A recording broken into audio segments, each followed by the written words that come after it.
A classic racetrack meets modern race cars as the Integrity Racing League takes its Tuesday night tour back to Georgia. Welcome back to exclusive coverage live on FTN Broadcasting of the Integrity OCTANE Series. It's our second race on the 2025 calendar. And tonight, we're back in Hampton, GA for an event we've been waiting for quite a while here. We've gone to the SuperSpeedway configuration, of course, last season and the season prior, but for the Atlanta Motor Speedway, it's great to be back at the original mile-and-a-half configuration, taking it back in time just a few years in the past as we go back to our traditional intermediate style package here in Atlanta. Welcome live on FTN. I'll be your host for tonight's broadcast. I'm David Croyd's commentating and producing. Looking forward to an exciting event with more than 40 drivers registered once again. Another event with a very high car count, and that's expecting to be a trend all throughout our early races here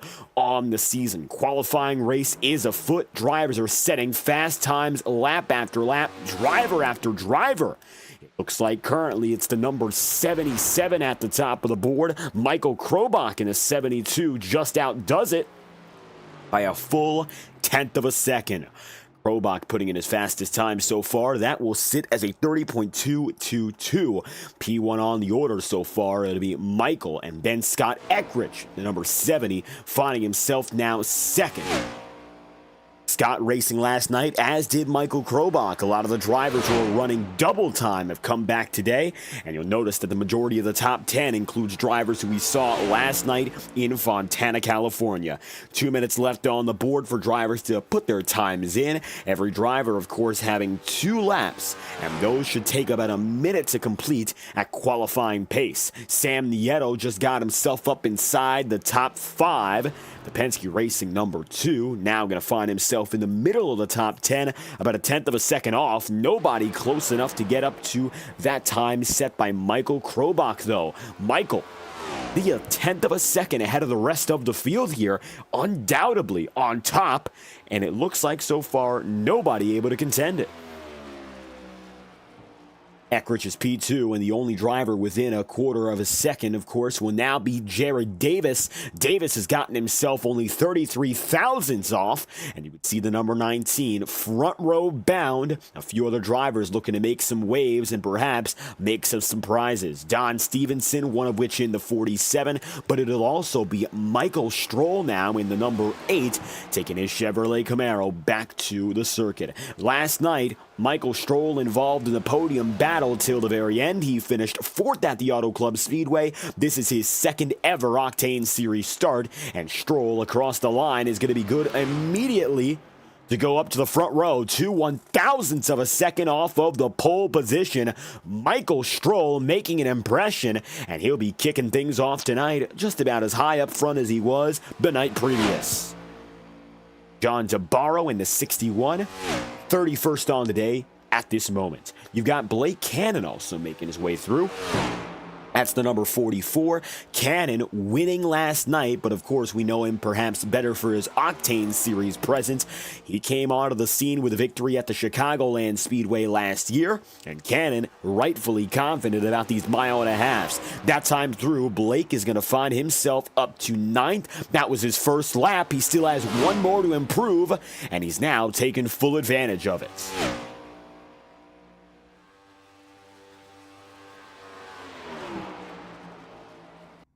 Blake Cannon across the line, though, will not have time to finish up his qualifying run. He'll have to settle for P9, and so Michael Krobach in the number 72 grabs the pole position.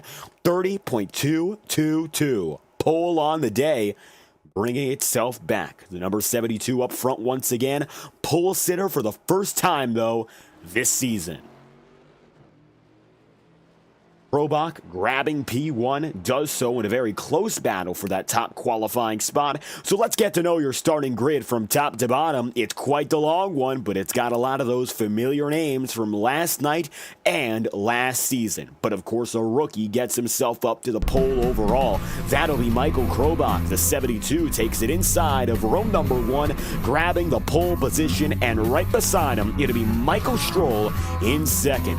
Jared Davis will be P3, and Scott Eckrich will be 4th, with Don Stevenson P5 and the 84 of Kyle Trudell in 6th.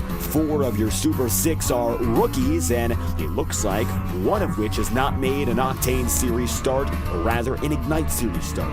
That's Kyle Trudell, and everyone else, of course, we've seen beforehand. Then from there, you got 7th, and that will be Paul Mikolajczyk in the 77. He'll be beside Sam Nieto for P8. Blake Cannon and Ryan Bean round out the top 10. Bobby Keith and Jacob Fife go 11th and 12th, with 13th and 14th places going to Cody Smith and Eric Thornton. 12th then on the order, of course, we saw him before, so let's go to P15. Brian Yazik, Woody Mahan going to be 16th, with Nicholas Ward P17 and Tim Rogers 18th. 19th on the day, Ross Cato and John DeBarro will find himself rounding out the top 20. It'll be Nate Campbell, Josh Gallagher, Kevin Bernheimer, Chad Mikus, and the 25th place driver Kyle Cooper. Then Matt Sizzler, Brock Potter, Nolan Potter, Zach Scrintinel, and Eric McFarland for your top 30. 31st then goes to Richard Smith. Nick Tarbuck will be 32nd. Eli Carr's 33rd. Don Runkle 34th. Matt Jonas P35 and Sean Kalist 36th. 37th through 40th. Aaron Eads, Brad Patton, Jay Haishman, and Randy Fiash with Chad Dillon, Jim Fife, the final 2 drivers on the starting grid. 42 registered for tonight's event in Atlanta. Pole sitter Michael Krobach, the 72. His top time besting Michael Stroll by 2 1/1000ths of a second. Last night, as we take our cameras toward, of course, our final warm-up session, the battle for the race lead at times came down to 2 Michaels. However, one of them is not in this race today, so we'll focus on the one that is, and of course, the other, which is our pole sitter. Michael Stroll was battling for the majority of the night with Michael Araya at the head of the pack. Those two found themselves in the top 5, of course, for the majority of the event. Michael Stroll coming away with a 4th place finish, and Michael Araya coming away with a 3rd place finish. He was less than 1/1000th of a second away from coming home P2. He was not, however, able to get the job done and make his way home for the 2nd spot, of course, barely beaten by Domination Intimidation Racing driver Michael Stroll, of course his teammate Braxton Deweese. But tonight, it looks like the battle of the Michaels continues, just in a little bit of a different form.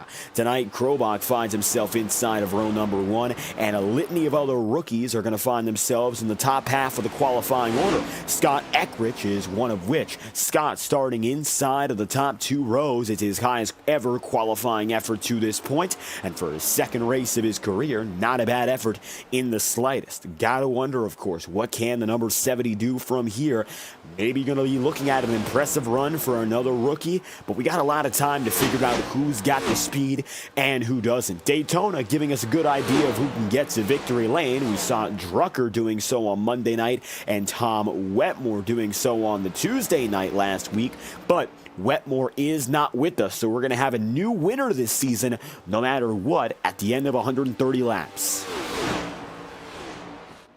And that gives opportunity to everyone in the field, because a playoff berth hangs in the balance of a race victory. For the most part, your playoff presence is dependent upon 2 things: your attendance on a weekly basis and your race victory tally. If you're able to collect more than 1 win, at least 1 win in fact, and attend more than 75% of the regular season, you are effectively locked in to make the first round of the playoffs. However, with the amount of competition we have in this series and the Ignite series as well, that promise might no longer be truthful. Nevertheless, Scott Eckrich finds himself fastest in final practice, setting a quick time, a 30.17, a lap time which would have gone for the pole position if, of course, set in qualifying.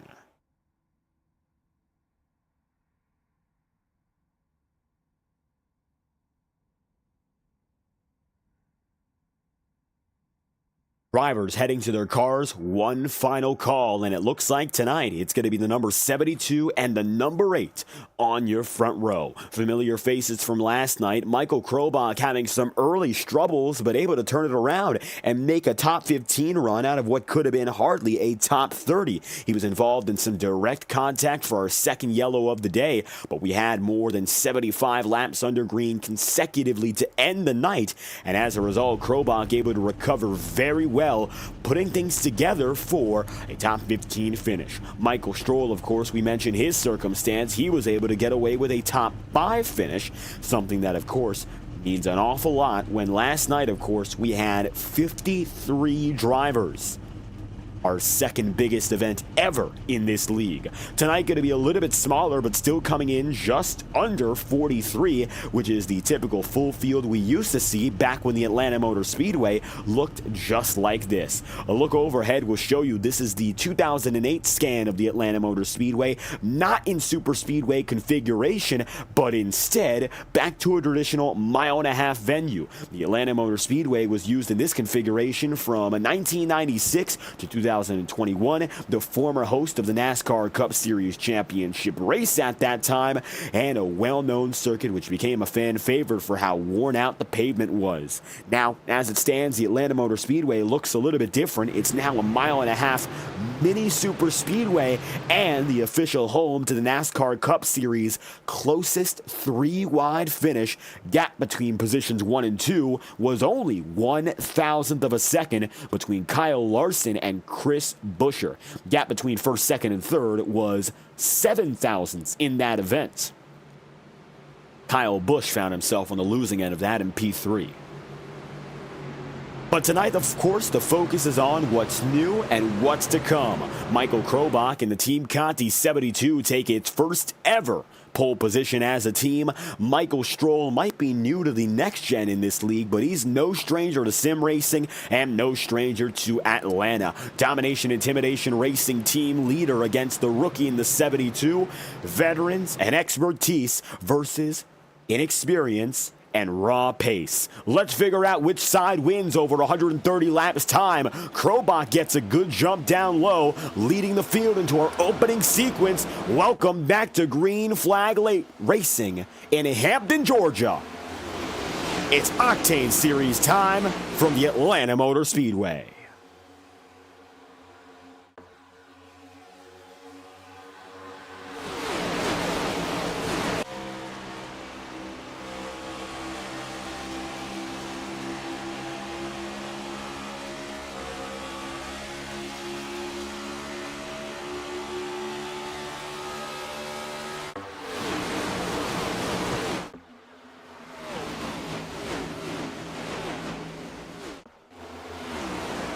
Michael Stroll and Michael Krobach hold forward as your 2-race leader. Stroll going to get away significantly better down the back straightaway this time by, and the mid-pack looks to be, for the most part anyway, in good spirits. Seeing one driver taper off, but the rest of the pack is all good. That looked to be Randy Fiash, by the way. He now finds himself all the way back here at the tail end of the field, and it looks like no damage to anyone, so from first to last, the field is in check. Good to see. Last night, if we're going to talk about the racing action, we saw 3 yellow flags across 240 miles with 53 drivers. However, with the Octane Series being with the next gens and this being a smaller circuit, it's pretty hard to compare apples and oranges. We're just hoping tonight to see a good, clean race. 3 wide now. It looks like John DeBarro looking to make moves. John keeps himself up top, just hasn't quite made his way around. Michael Stroll takes it up top. Michael Krobach is still digging down low, and already you're beginning to see those different strategies as to how drivers approach the racetrack, and this is going to prove critical as the night goes on. Even right now in these early moments of the race, where it might not seem like the battle for the lead is perhaps all too aggressive or the stakes aren't as high, we're just setting up for the entirety of the night. Mind you, we do not have any restrictions on pits in terms of fuel or tire strategy. We're not going to have unlimited sets, but we'll have more than enough for the anticipated strategy calls on the night. 130 laps, and as a result, drivers will be working with 5 tire sets. One extra given than usual because Atlanta eats up tire fast, and it's one of the few tracks where it really matters that you're always on the newest set of Goodyear rubber. Krobach takes the lead once again. The double file a little bit further back. You see Bobby Keith right now in the middle of it in that Apex Racing number 99. Sam Nieto coming fourth as well. But these opening laps are going to be all about finding what we like to call the rhythm. We mentioned it as an essential part of last night's race. And unlike apples to oranges in most cases, this is one of those moments where, yes, rhythm matters no matter what. At 1.5 miles with 40-some drivers, especially when everyone's on fixed setups, it's very hard to find that edge over your fellow competitors. And finding that group you run with, that's even harder. Everyone's goal is to make those moves and continue to accelerate up in front, but not everyone can do that. And so, as long as you play things calm and collected during this first sector, you'll find just about where you need to be to start. Then you can think about what you do as the race goes on. A lot of these drivers learn that lesson, and we'll mention it again last night, having to work through miles and miles under green, but our first caution has just come out, and it looks like trouble at the back of the field. Taking a look at what happened here, there's the 15, looks like Richard Smith. Tail end of the field, there's Randy Fiash. Looks like Fiash doesn't have any damage, but the yellow flag is out here, and we're going to figure out why. Brad Patton, perhaps, with a little bit of trouble. We're seeing some side scuffing on that Toyota Camry.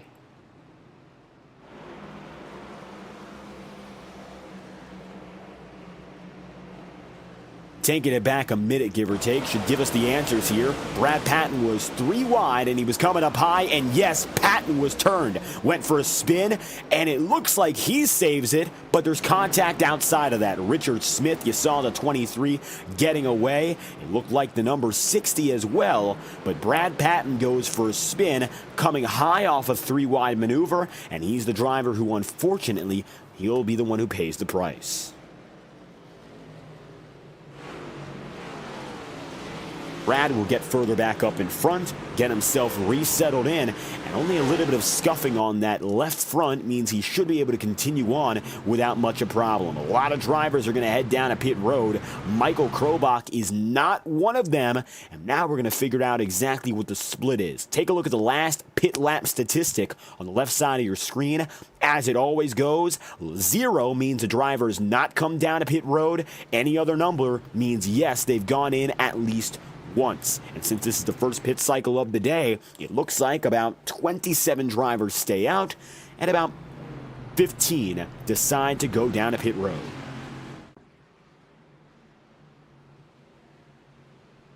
Roboffett rooting for Jim Fife in the number 63. Jim right now going to find himself 41st. Looks like Jim, his paint scheme's coming in as well. Number 63 running with, of course, his son, Jacob Fife in the field. Right now, Jim just coming off of his first pit stop on the day and looking to get the up and up after some minor racing incident. Doesn't look to be much trouble for Fife, of course, and he'll continue on. And for the time being, Jacob will be running P12. Jim going to be down in 37th as they come across this scoring loop. Taylor Story in the chat room. Great broadcast as always. Wish I could have joined tonight. Hopefully, Taylor, we'll have you back for our next event. Having you at Daytona, of course. Al, maybe looking forward to what's next to come.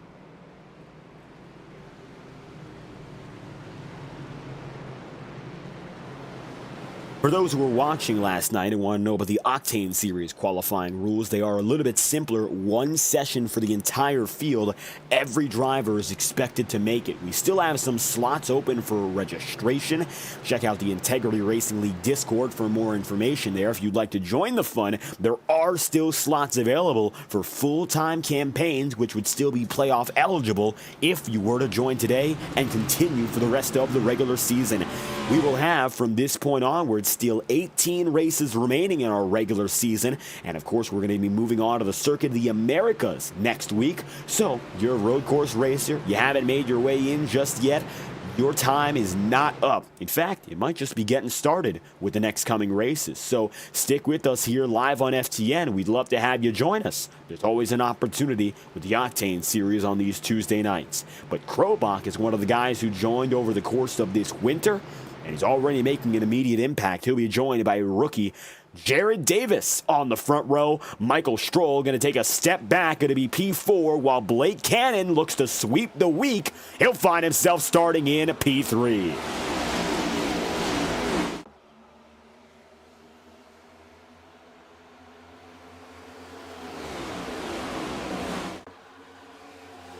Michael Krobach able to defend, but it'll be now Blake Cannon up to P2.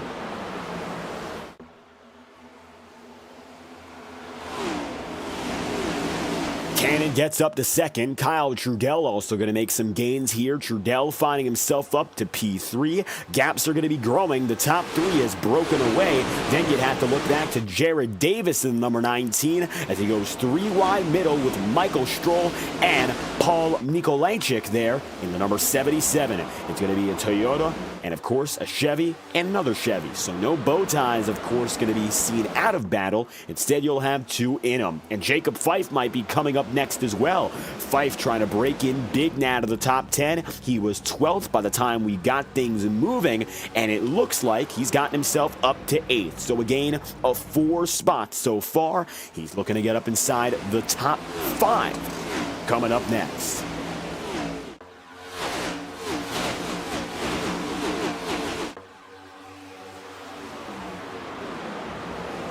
13 laps in out of 130. First pit stop for some drivers coming within these first 10 laps should not alter all too much what we're looking at in terms of strategy. Drivers can go up to 60 laps on their stint of tire and fuel. However, again, much like Auto Club last night, these tire wear tracks might not see drivers go for their full stints. A full 60 isn't a big risk, but at the same time, we don't have a 120 lap race. We have 10 laps spilling over. So the drivers who went into pit road, which is for the most part 20th on back, 27th on back officially, these are the drivers who are going to account for that early and decide to make adjustments, make changes. One driver who I'm not surprised decided to go for this is currently running outside the top 25, but knowing him, that's going to change. Ross Cato is in 27th right now, and when it comes down to working the tire game, Ross Cato was certainly above average. Don't let the fact he only has 1 win fool you.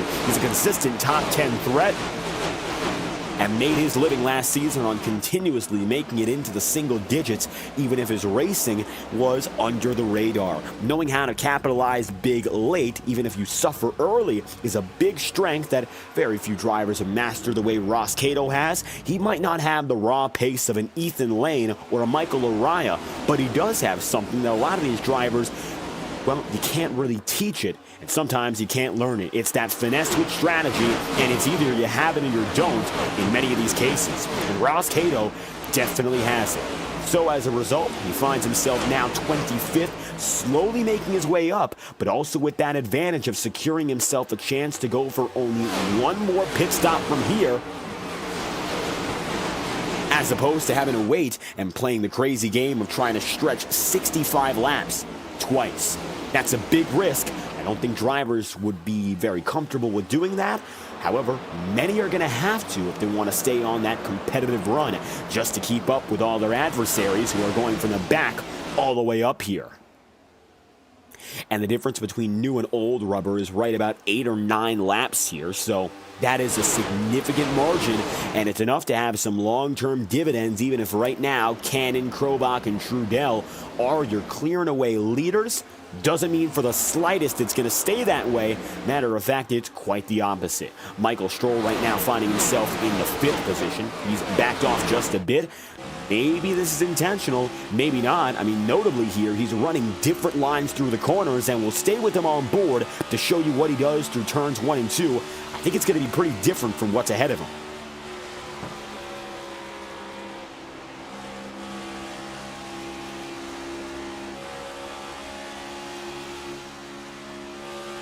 As you can see from both the front and rear cameras, Michael Stroll is doing something that not a lot of drivers have decided to invest in fully. He's taking it up to the high side here.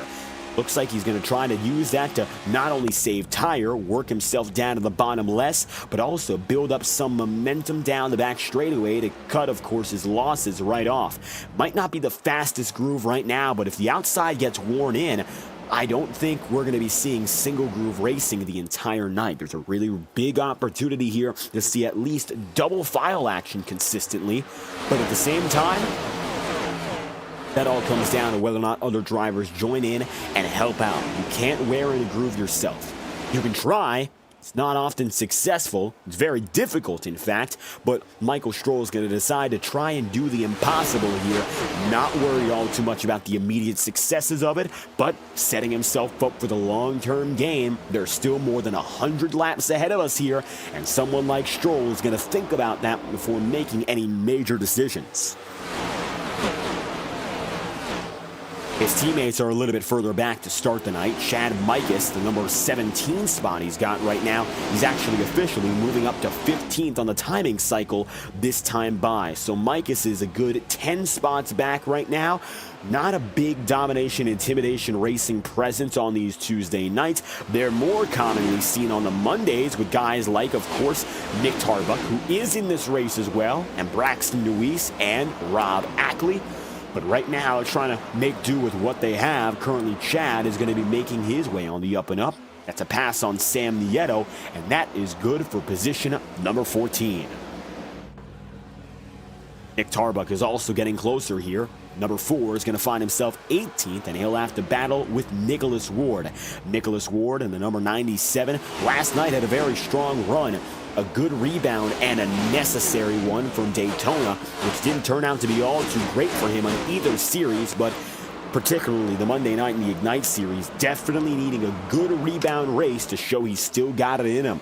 Now, the number 18 spot is for Ward, and Tarbuck has gotten one spot up. The battles continue in the mid-pack here as the lead remains rather constant. Don Stevenson getting some pressure now from Eric Thornton in the number 99. Eric is 13th. So this is the battle for the top dozen here. Advantage Stevenson, and just ahead is Nate Campbell in the 45. Nate, Don Stevenson, Zach Scrintinol in the 20 as well. And it looks like a mix-up of primarily rookies, but also some of those veteran drivers. A few of which, well, they find themselves in the thick of it, all the way back in the tail end of the field. For some, it's strategic. For others, not so much. And right now, that's one thing to focus on. Taking a look at the old versus new tire bundles. Right now, the leading driver on new rubber is Kevin Bernheimer in the number 28. Bernheimer now finds himself up to P14, and there's no other driver on this strategy call that has made it that far up, according to timing and scoring.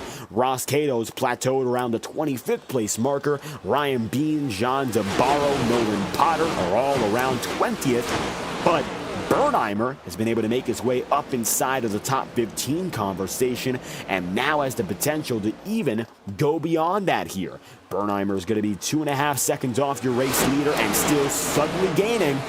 As we see 3 wide further out in the back, that is Brad Patton. Patton going to be 25th here, and even though he has that minor damage, it looks like it hasn't slowed him down one bit. Very lucky for the fact that it was significantly less damage than we expected.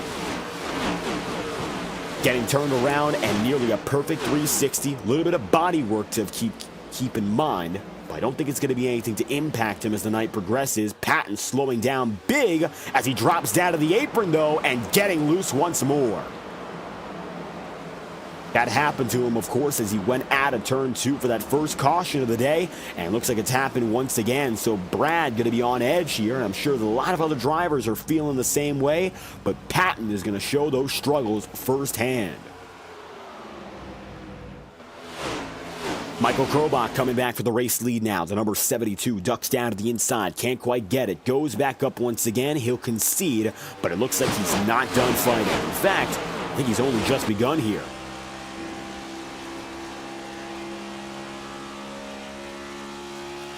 And while some 10 laps ago, the only driver that was working that bottom groove was Michael Stroll, take a look at what's going on right now. Blake Cannon, Michael Krobach, and even looking a little bit further back behind, you'll see others participating in it. Yazik, and Kyle Trudell and Michael Stroll, of course, now all taking it up top. It looks like the high groove has become one of interest as drivers are deciding to adopt it up in the front of the field. It looks like now Jared Davis will follow Paul Mikolajczyk in the number 77 and decide instead to duck down low, but you're starting to see that middle groove playbook finally put to action.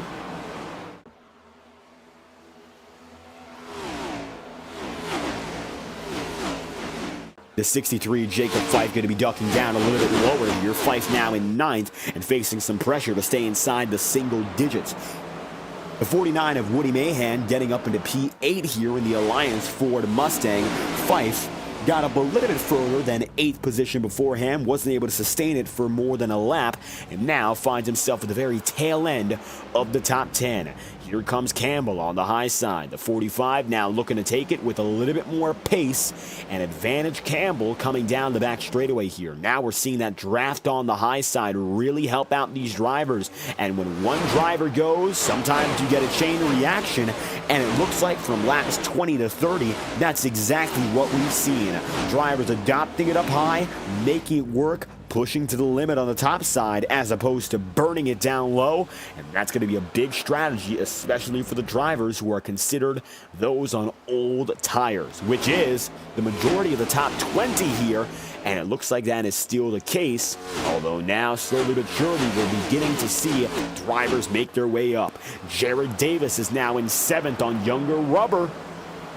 And it looks like, in fact, he's only gotten better and better over the last few laps here. Davis will be coming with Woody Mahan and Jacob Fife and Nate Campbell, all of which who have gone down to pit road, as opposed to your top 6 from Blake to Paul, who have all decided to stay out to begin the night.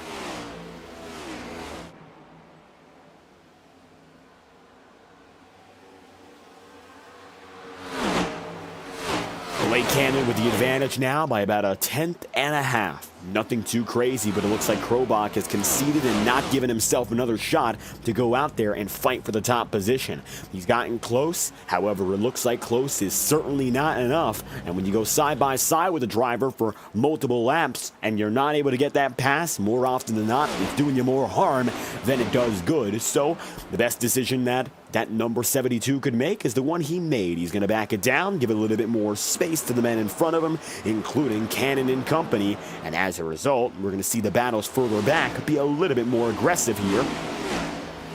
Michael Stroll coming up again on Brian Yazik. This would be for P5. However, it looks like Brian just took the spot. Michael Stroll looking to take it right back here from the back end, though, of that 55. He'll block top, and still no chance for Stroll.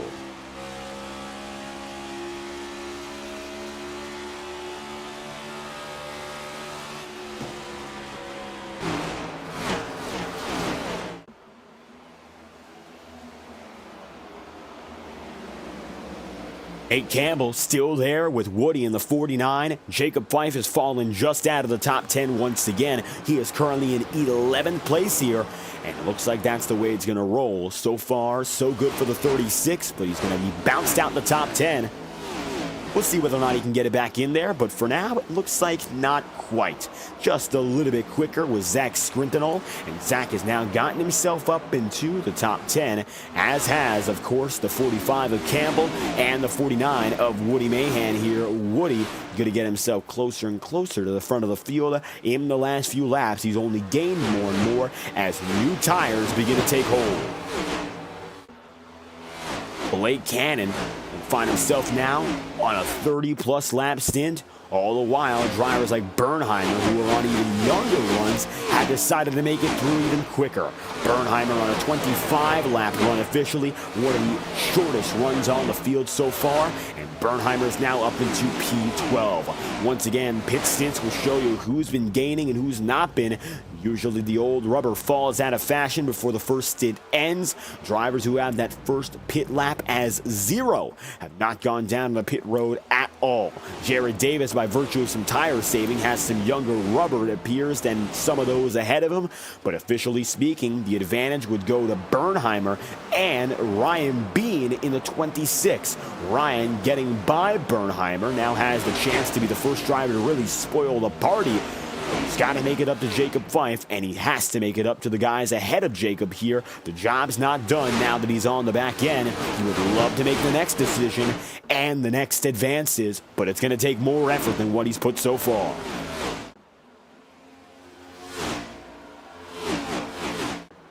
Blake Cannon and Michael Krobach are staying connected to each other. Cannon heads down to the inside groove, takes the race lead, slides up high, and a huge crossover. Krobach, although it looks like he came down quicker to the front straightaway, gets blocked and cannot defend the maneuver for his own sake. Blake Cannon leading laps once again, winning last night, and he would love to sweep the week here in the Integrity Racing League. He's one of few drivers who has both the win on the Monday and Tuesday night series, and now he would like to join the likes of Justin Trombley and Ethan Lane to go out there and fight for the sweep week category. Nick Tarbuck has done it before. Nick getting it done as he was dominant over the course of 2024 with the third most wins on the season, second only to Lariah and Ethan Lane. All the while, it looks like now Blake Cannon is looking to put up wins in both columns on both days, and he's doing so rather fast. Cannon again is quick. Michael Krobach is again keeping him honest, and right now Jared Davis finds himself scored third, 41 laps in out of 130.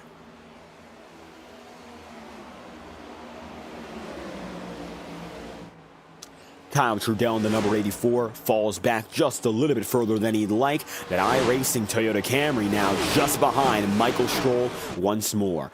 So far, Trudell's had very little issue in staying inside the top 10. Matter of fact, even peeking up inside the top 5. But Michael Stroll has been rather conservative. Haven't seen him going for any aggressive moves or any sort of long-term strategy calls that are against, of course, saving the tire or saving fuel. Instead, Michael's been laying back and waiting all throughout. Blake Cannon still holds himself up and ahead, and you'll see that number 72 Krobach finds himself just behind. This gap has not changed in the slightest. It's going to be side by side. You're now starting to see Woody Mahan, Nate Campbell battle each other, and we might see 3 wide low. That we do. Here comes to the bottom side. It looks like the number 45 of Campbell with the edge down low. Drives it down in deep, and all of a sudden coming across the start-finish line right where he needs to be, keeping that quarter panel honest. Hasn't gotten the block in the past done on Trudell, but Kyle is where he needs to be, and as is the 55, Brian Yazik. Positioning yourself right for a battle is even more important at times than having the proper speed, at least immediately anyway. Everyone's going to be relatively similar on speed, but even if you don't come out of a corner well, having that opportunity to position yourself as a good defender or putting down the power and making a quick move around the drivers you're facing, that's a big deal in itself. And as such, it looks like 45 laps in and still counting. The advantage in this fight is Brian Yazik. Michael Stroll has gotten away and gotten above it all. He's back inside the top 5 and back up to P4. Michael now going to find himself in his own racing circuit. Looks like he doesn't have any drivers directly to compete with. Many are ahead, many are behind, and notably the front runners have gotten further and further away. So the best thing Michael can do right now is just run his laps, mind his own business, and let the race go from there. And now that we're getting into the mid-race flow, that seems to be the strategy. But keeping in mind, strategy calls, the full 60 will not be the go-to tonight. Instead, we're going to see 2 green flag cycles if all holds out as Blake Cannon drops down and in after 46 laps. Drivers making it clear now they're going to split this race into thirds. Cannon makes his way through, as did further back in the field Sean Kalis in the 90.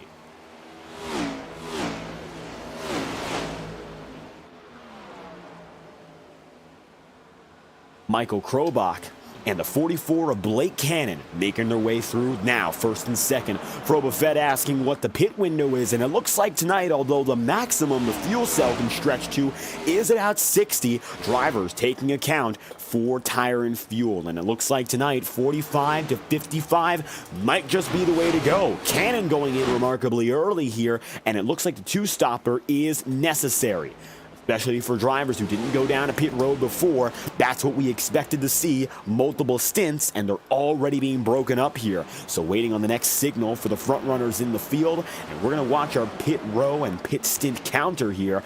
Drivers who have a 0 assigned to their names have not gone down a pit road yet, and for the first time all night long, a driver who went down a pit road is inside the top 10. That is Ryan Bean, the 26.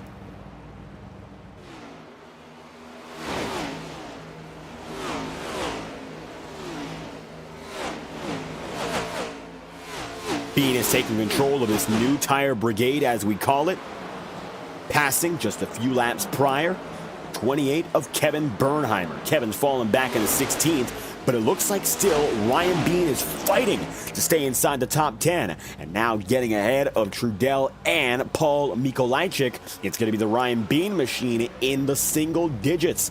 9th place here. An interestingly early concession for Blake Cannon, but he's got his eyes set on that one final pit stop from here. As he went down at lap number 46, he now has to wait until about lap 90 or so to go in for the final time. That'll break this race up pretty well in terms of 45 lap stints. The final stint will be slightly shorter or slightly longer, give or take, when he decides to go in. But it looks like right now, the decision being made is to go in for 2 stops. Cannon doing so gives me reason to believe, as Michael Krobach does the same falling back, that we're going to see more pit stops coming very soon. Cannon is 1 lap down. Jared Davis to the bottom of the circuit. Still no official signal given, but Cannon going to make that early move. Few other drivers are deciding to do so right now. Most others staying on track. And Ryan Bean slowly but surely making his way up. Nick Tarbuck now running inside the top 10. Nick making his moves, and those gains are big. The number 4 team so far has waited to get into the top 10 all race long, coming from 32nd on track. So it hasn't been easy, but it was inevitable. The number 4 now up inside of the single digits, so long as he can keep this pass up ahead of the 77. And now more and more drivers giving that signal in. Don Runkle, Blake Cannon, Chad Mikus, Eli Cars as of recent dropping down and into pit road. 53 laps in out of 130. We're expecting drivers to go within the next 5 or 6 laps, especially with Cannon's early arrival. But other drivers here are deciding to go for that long-term run and maybe try for the one-stopper here. Michael Stroll stays out, and Nate Campbell will be your race leader.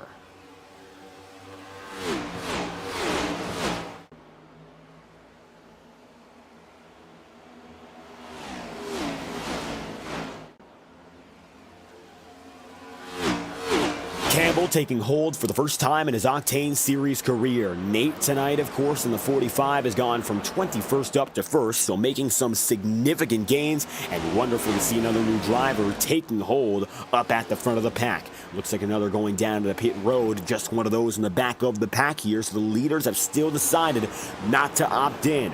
Cannon do things differently, without a doubt. A significant undercut. We'll see if it's successful.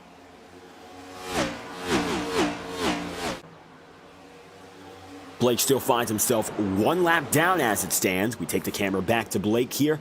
He's just within 1 lap of the race leader.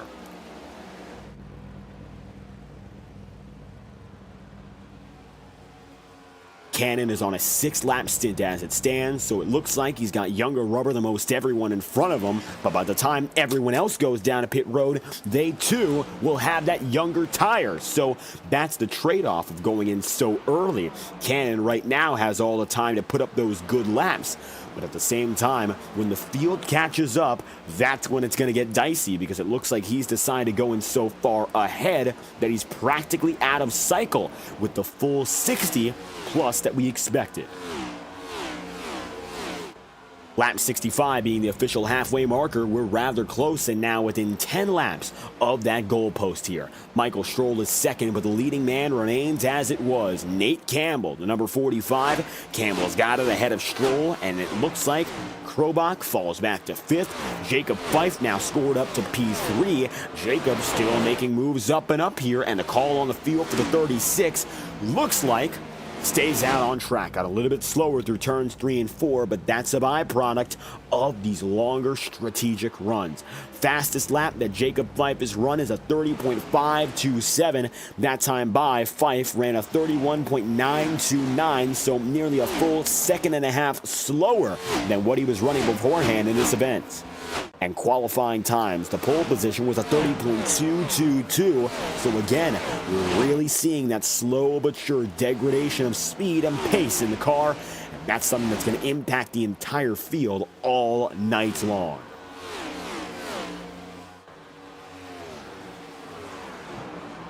Looks like Michael Krobach still going to be dropping back here. Krobach now finding himself, of course, not on that leading top 10 board any longer. At least in the original position he was in, he's in 5th. And find himself all the way up and ahead, but he still is hanging on to go toe-to-toe with Jared Davis here. Dropping back ever so slightly. More drivers are getting a little bit closer to him than previously expected. Still looks like Krobach is hanging on quite well here. 11th place is going to be Brock Potter, one of the 2 Potters in the field. Now, keep in mind, there are 3 Potter drivers registered in this series now. You have Brock Potter, who's running right now in 11th, Nolan Potter, who's running in 19th, and Ryan Potter for Swamp Motorsports, who is not in this race today. So the Potters are going to become rather abundant on the track, and I think that's going to be the case all throughout these nights. We're going to see more and more of the Potters doing their thing. Of course, Ryan, one of them we've seen on Thursday nights, we've seen him on Monday nights and the like. But currently, it looks like Nolan Potter and Brock Potter, some of which to look out for as well. We just haven't seen them up in front to this point. Nate Campbell, your race leader. Jacob Fife going to find himself second, and now Michael Stroll heads down and in. That's the number 8, making it in for his pit stop. It looks like from second place on the order. Michael Stroll looking ready to get back at it once again. He's got Jacob Fife, of course, further up and ahead to deal with, and Sam Nieto too. The 84 of Kyle Trudell ends up riding high. 61 laps in out of 130 here. So far, so good for the front runners. Nate Campbell still holds fort as your overall top driver.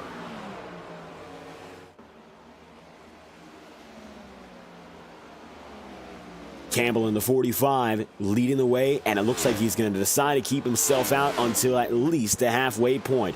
It'll be Campbell, Jacob Fife, and Sam Nieto now up front. Ryan Bean is that first driver who's gone down to pit road, still fighting for the opportunity here to stay up in this fight as a top 10 driver. He's been very close, and at times he's gotten right up there, but just hasn't been able to keep on. He was as high as 10th and has been making his way up progressively on a slightly younger set of rubber. He's offset by about 10 laps when it comes to strategy calls, so still a very real chance that we see that number 26 stick with it, but it's not going to be easy. And in fact, I think now he's at a little bit of a disadvantage. We're seeing drivers stretch it further, Cannon being one of those few exceptions at the front of the field. So for Bean, if he wants to get back up there and stay up in front, he might need something like a caution to reset it. Or, at the very same time, you might just see the long-term strategy play out of favor and just cause a natural drop in position. Nate Campbell stays out. All the while, you got Sam Nieto, Jacob Fife, and Nick Tarba going at it here. Nick in the Number 4 looks like he's slowing down, and it could be a sign that we see him head back down a pit road, which would be major when it comes to strategy here. Still, that entire top 10 has not gone down a pit road once, something that we haven't seen many a time before. At a mile and a half, we're at the halfway point practically exactly, and still so many have decided not to go down and in. We got a lot of drivers we're waiting on as pit road slowly but surely fills. And of course, heavy emphasis on that slowly metric here. We got a lot of time to kill when it comes to the racing, 65 plus laps left. Even then, drivers are still waiting for their chance.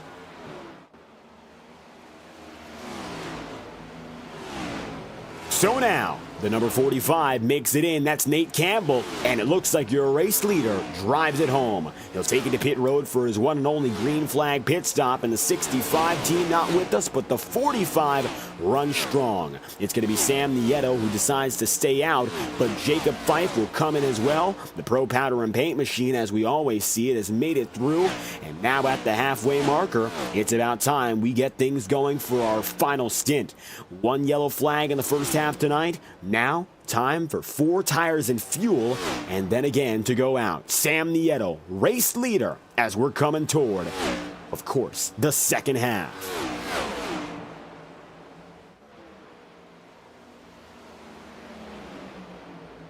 "65 laps to go from here. Nieto finding himself up and ahead. Jacob Fife, Nick Tarbuck, all the other drivers to keep an eye on, including Krobach and Nicholas Ward, are still shuffling down heavily in this lineup. There's Cody Smith in the number 18 brand ambassador for the Next Level Racing guys. Wonderful to see him up and in front. Looks like right now Cody's going to be P3 on the order officially. Timing and scoring going to reflect that here as pit stops are still shuffling us big time. But for Next Level Racing, of course, Cody Smith, the brand ambassador since 2023 and onward. He's been not only one of our most successful drivers, but one of the best to work with when it comes to those big brand partnerships. And we're proud to have Cody Smith working with Next Level Racing. You're watching live on FTN, and our broadcast tonight wouldn't exist without our help from the friends at Next Level Racing, who have been with us now for 2 full seasons, and we're extending our offers into 2025. First and foremost, we'd like to welcome our new partner at SimMotion. Visit their website and save 5% at us.sim-motion.com. 5% off all sales with their checkout promotional code on your screen. Either scan the QR code or, of course, head down to their website and use the promo code. A trusted sim racing vendor with years of experience. Check out SimMotion today, courtesy of our friends at Next Level Racing. And, of course, they are the ones who provide the hardware. Save 5%. Promo code Integrity24 with our friends nextlevelracing.com. QR code on your screen to check out our promotional offer immediately. All sales, no matter what, available and compatible with our promotional discounts. We'd like to thank Next Level Racing and SimMotion for their continued dedication to the Integrity Racing League. Doing sim racing right since 2012, we're on to our 13th year of competition and our 3rd with FTN Broadcasting. Wonderful to have you all here. You're watching the Integrity OCTANE Series at the Atlanta Motor Speedway.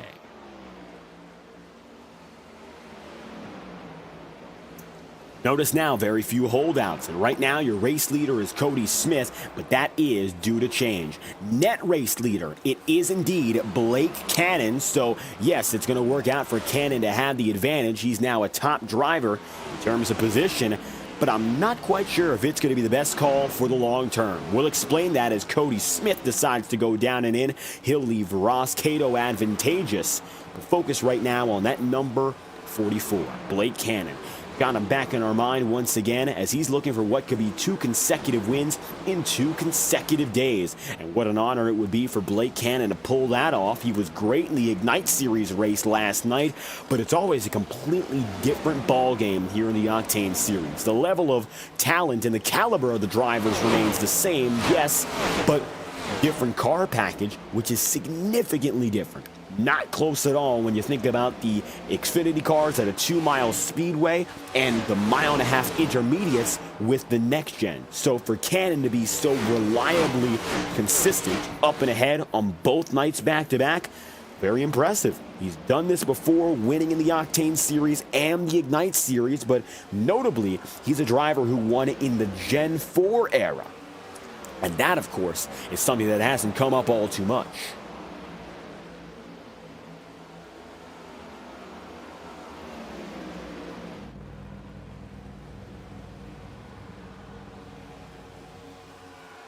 Blake Cannon's alternate strategy, though, let's talk about that more specifically. He went down a pit road some 30 laps ago on a 46-lap run. Now, it looks like Blake might have the intention to go the whole distance from here. Some drivers going 70-plus laps on their run. Ross Cato just went down and in, by the way. So 46 and 74, that adds up to about 120. It's going to be close for Blake Cannon. If he wants to remain competitive here and have a shot at the race win, I don't see a way he will stay with this strategy and go out there and take the checkered flag. That's, of course, unless he proves us all wrong and saves for even more time and makes it an 80 to 85 lap run on saving. Cannon is a very strong driver, one of the best without a doubt, but I don't know if that's going to be possible here.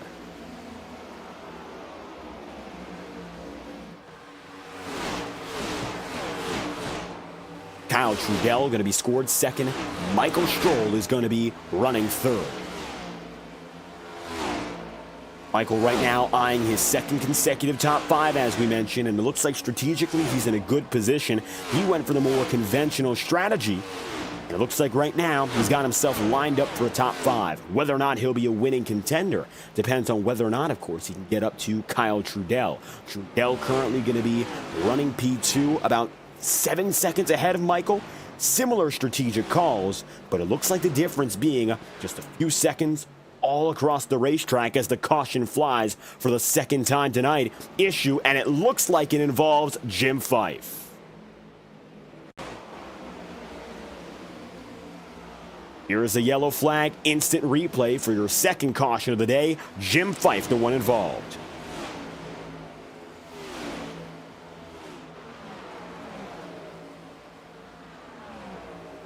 Fife taking down the track, shot back up, contact coming through the back straightaway, and unfortunately, he has to lock it down and keep it out of harm's way from there.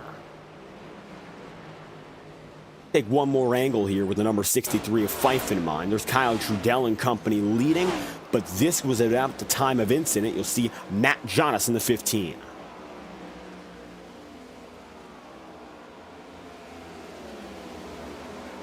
Jonas and Fife finding each other on track, and the 63 gets sent down. Small issue once again, it's your second caution of the day, but unfortunately it's going to bring an end a long green flag run, just about 70 laps held under green, and Fife and Jonas find themselves right at the center of the incident that puts it to rest.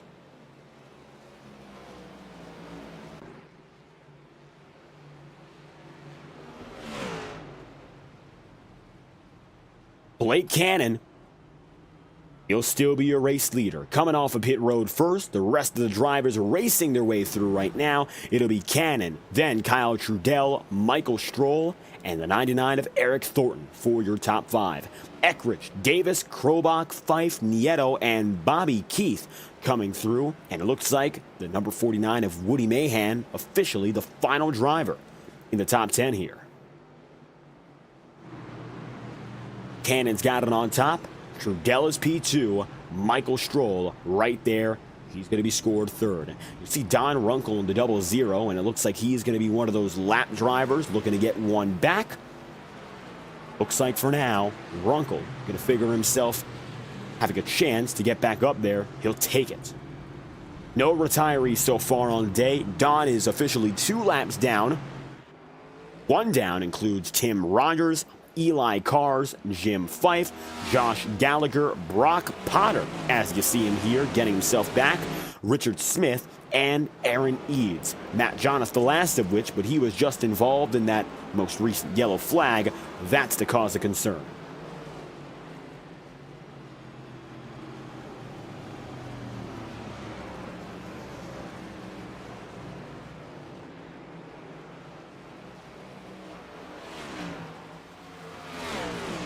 Coming back to green this time by for what will only be 50 more laps. Watching live on FTN Broadcasting, coverage now coming toward but admittedly is the tail end. Not a lot of racing left to have when you come toward with 50 laps at intermediate. Whether or not it's a miniature super speedway styles, such as the Atlanta Motor Speedway, or, of course, that's its current iteration, or what you have right now, the typical mile and a half, which we know pretty well, it's still Atlanta. And in fact, for many racing fans, they might just know this better. Tonight, Blake Cannon has proven his versatility, has seen no bounds, and with this reset on the strategy call, it means that everyone has fair game to go the rest of the distance. The focus now is just on keeping position. One lap extending this time by.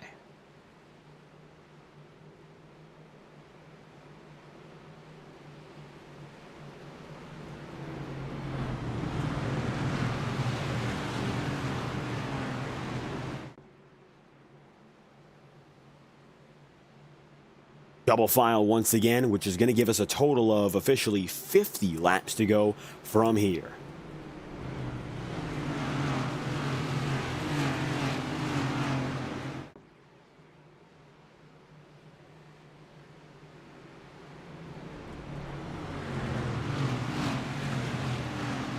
With the issue that we just saw regarding, of course, yellow flags for drivers and strategy, for example, of course, Blake Cannon. Not going to be relevant. Pit strategy, with the exception of damage, couldn't be an issue. Going to see one long run from here, at least for drivers on track. Yellow flags can still be thrown, and if we have a yellow after lap 125, the overtime process will begin.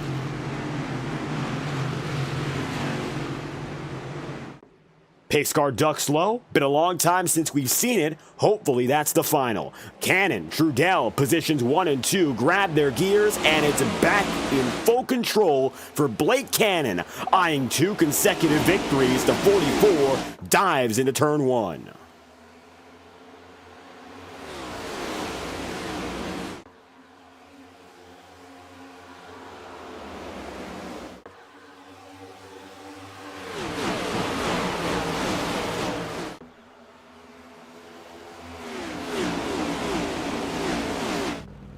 And so here comes the final countdown.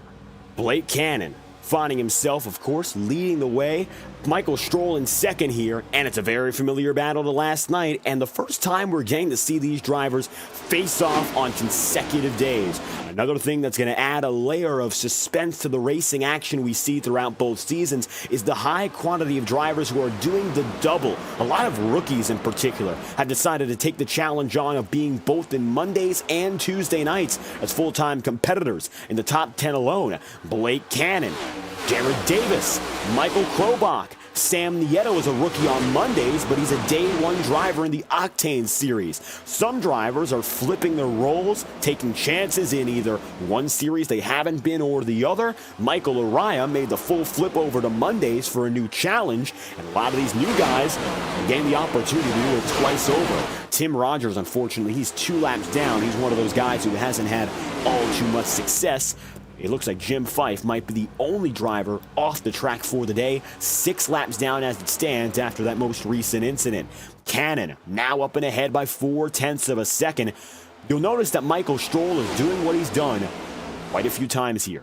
Starting the run, going up high, keeping it there. The number 8 machine, rather fond of what's going on with the top groove, and usually in the next 20 or so laps, a few other drivers decide to join him, and when it's not just a few, it could be the entire pack here. So Stroll's going to take his time, even though there might not be a lot of time to take, focusing on conservative racing and just making sure he's got the stuff to take it to the very end. No fast repairs tonight, of course. Something that the drivers understand pretty well now after what happened in Daytona. A few incidents, nothing too crazy, but at the same time, Atlanta doesn't call for that contact-heavy racing unless, of course, incidents occur. 2 caution flags on the day so far with some 40-plus drivers on track. Not at all bad metrics, and still a lot of these guys getting to grips with our Atlanta race package, which has changed from when we last ran this combination over the winter for our recruitment races. Drivers running a much grippier package. Although guys are on edge, as we've seen tonight, it's not going to be as extreme as previous occurrences. Well, we heard from drivers who ran the recruitment events over the winter that when we went to Atlanta, it was almost impossible to put the full throttle down just by virtue of using what it looked to have been the wrong setup. Atlanta, again, now 2 different configurations. Both are high-speed mile-an-hour tracks, but, of course, mile-and-a-half circuits come in different shapes and sizes. And the new Atlanta is much different. Higher banking, higher speeds. It's designed where you never take your foot off the gas and relies heavily on the smooth corners and high banking. Atlanta, while having that high banking of more than 25 degrees in the corners here, is not smooth in the slightest. So if you bank on it, no pun intended, you're not going to work things out well. These cars cannot go full speed by virtue of their higher horsepower. You could take a smaller engine, say, for instance, the street stocks on iRacing, they could go full speed here, full throttle, full on. But if you were to take something like Blake Cannon's number 44 and match it up with the Atlanta SuperSpeedway package, it just wouldn't work out. That's something that has really no relevance to tonight's racing, but some of the new drivers, if they didn't get that experience in practice before, it absolutely could have thrown them off here. Kyle Trudell is coming up, and he's trying to get up to Blake Cannon. Let's see if anyone can stop Cannon from going for 2 consecutive races.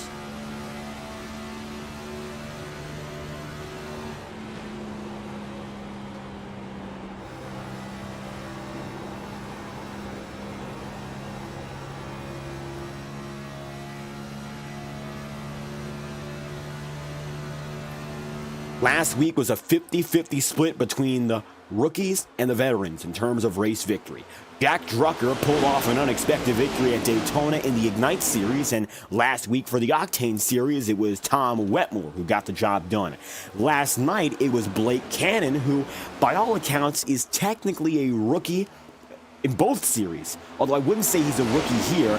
It's his first full-time season, but he has more experience on the Tuesday nights. Anyhow, on Mondays, he's definitely a much fresher driver, and as a result, one of the new faces to win last night. But he's not necessarily the newest driver here, and by any stretch of the imagination, we can't call him a rookie.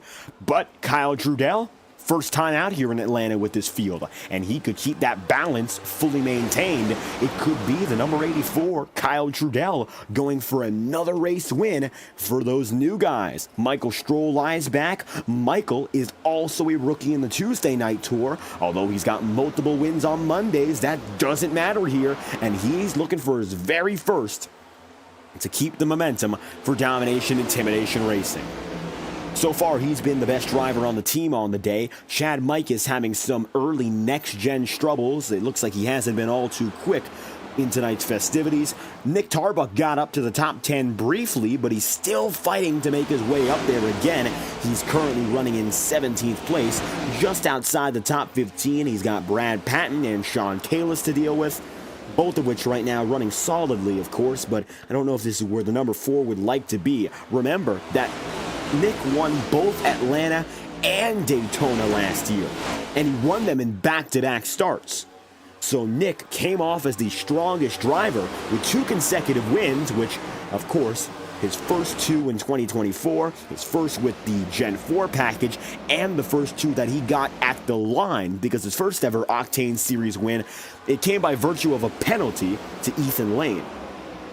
So now, he's a multi-time winner, but it looks like he's not starting the season as strong as he did last year, which is very hard to match 2 straight wins, but unless things change big time, he might not come away with 1.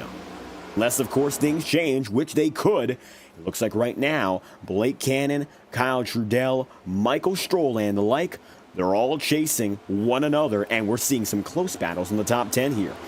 There's the number 73 of Kyle Cooper. He's got a good view as he runs exactly in the 10th spot. Take a look on board.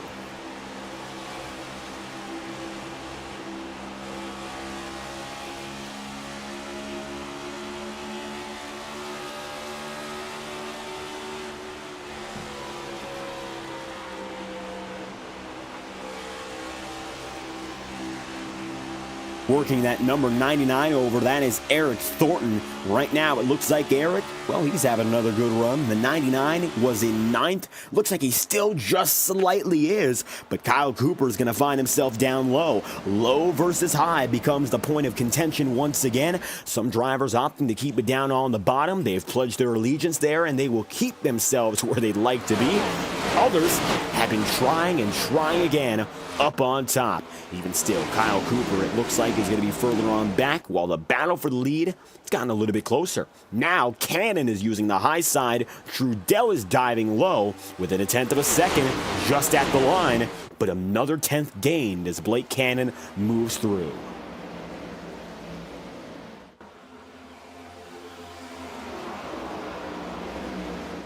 33 laps to go. Double file for P2 once again.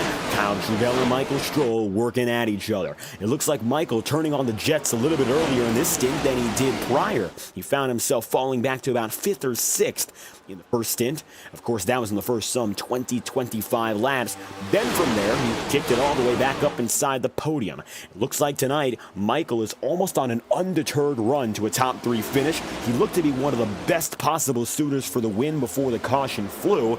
His chances are still definitely here, but I would think he's one of the few drivers who negatively benefited, of course, didn't benefit. It harmed him to have that caution.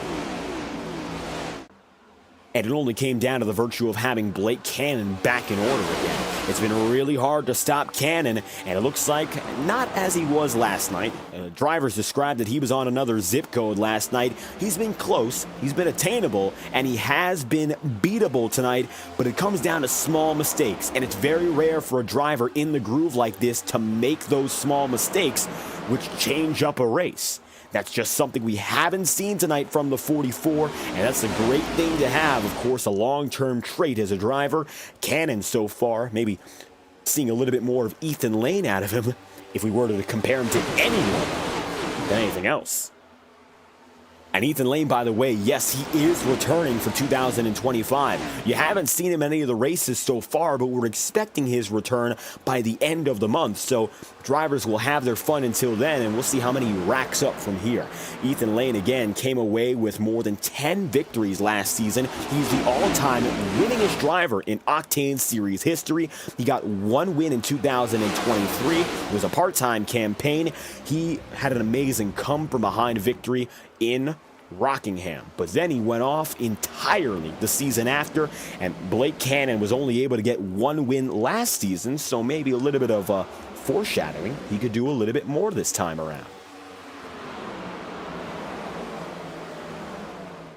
So far, though, it still looks like Blake Cannon has himself ahead. 29 laps to go this time by. Talking about race statistics, we went to Atlanta very early in the season, of course. Last time we went at it in 2024. And as we discussed that, the Atlanta Motor Speedway has been a staple on the calendar since the very beginning. It's a track we've seen in the Next-Gen and the Gen 4 era, but car count a little bit higher this time by.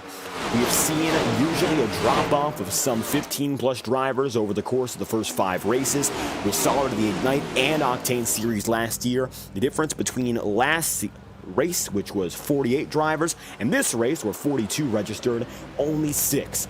Good to see those counts keeping up, because it's not only competitive racing, but it also makes for a more exciting showcase, as lap traffic, well, it hasn't come into play tonight, still definitely could. Jacob Fife now going to dodge himself. Of course, dodging the inside wall, gets it together again.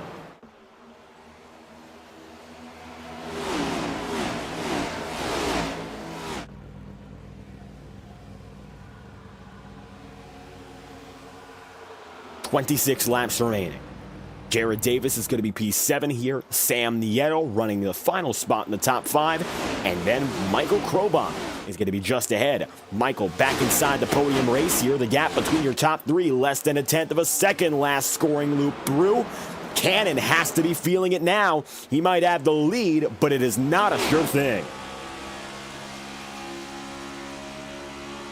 Krobach has himself right there. Kyle Trudell takes it down to the bottom side. 25 laps to go this time around. The tail end is here. Sam Nieto now lunging down to the bottom groove. Sam has not won a race ever since we switched from the next gens to the Gen 4s. And what a great night it would be for that number 2 campaign to come back to the front of the field. He's getting closer. He has to make it by now a few new drivers. Trudell, Campbell, Krobach, and it looks like right now those are the only 3 drivers that stand in the way of Nieto from getting up to Blake Cannon.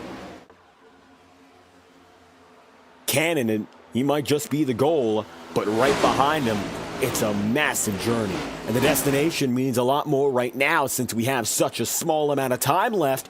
But if you can't get through someone like Trudell, very unlikely you'll keep up with the 44 here. Top 3 drivers take it up high once again. Looks like the 72 Krobach opts low. He's got himself now out of lap 107, looking for the race lead. They're side by side. Couldn't get it. Really close, but still couldn't get it. This time through with 22 laps to go, we'd like to thank our friends at Whiplash SimCams, our new partner for 2025 with iRacing cameras for onboards and our track cameras as well. We'd like to thank Pit Stop TV for welcoming FTN Broadcasting to the Whiplash SimCams family. And so, as we always do with 22 laps to go, we're going to crank it up live and unfiltered from the Atlanta Motor Speedway. Visit Pit Stop TV and Whiplash SimCams on their social media platforms to learn more. As we crank it up with 22 laps remaining, the fight remains strong. The leaders continue to battle. Let's crank it up in Atlanta.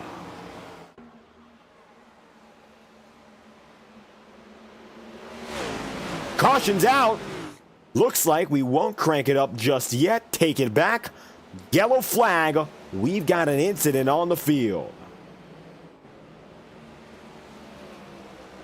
Taking a look back to figure things out. Looks like the tail end sees trouble. So we're going to try to see what happened here. Caution is out. Jim Fife has been on pit road, so he's not the guy involved. However, it looks like some mid-pack troubles bring the yellow out for the 3rd time tonight. And here's a look.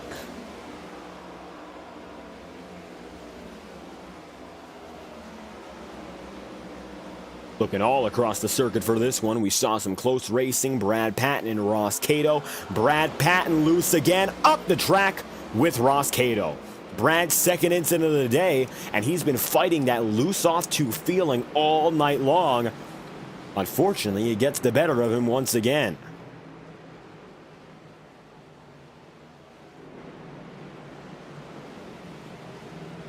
Caution's out. Drivers, everyone going to go down to pit road here. So now there's Cannon. These are the most important pit stops of the night, and we're going to see who, if anyone, gets the victory, shall we say, off pit road.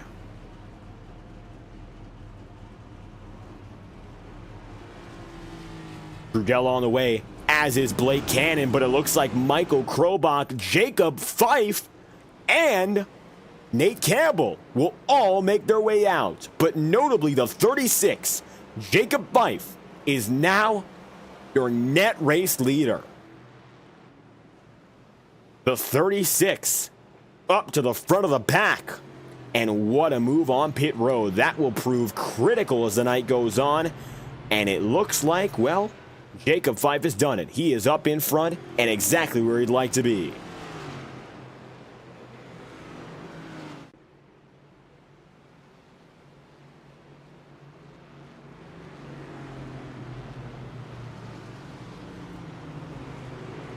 Fife perhaps to the point here. He's got an opportunity now to win this race. Maybe something we haven't even thought of all night long. An unsung hero of the day, Jacob Fife in the number 36. He's got himself now side by side for your top positions. Here we go again. Checkered flag. It's going to be Fife, 45. Right up there, Nate Campbell. Blake Cannon now is going to be P4. 72 of Michael Krobach again. Now P3.